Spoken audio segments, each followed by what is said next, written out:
everyone.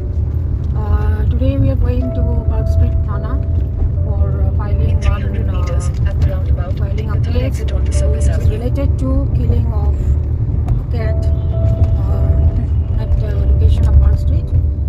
Mr. Shamsuddin had reported this case and he could not manage to file the case, so we are going to help him, and he wants to undertake postmortem,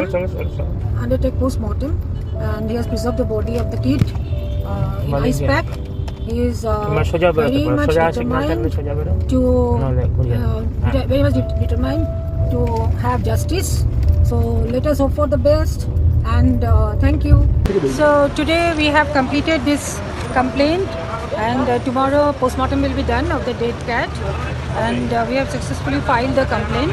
And here is Shamsuddin with us, who is the main complainant, and the dead cat is owned by him. So we have successfully done this, and thanks to Mr. Shomi Sharkar, who is the IO, with whom we have submitted the complaint at Park Street Police Thana, and we are in front of Park Street Police Thana now. Thank you.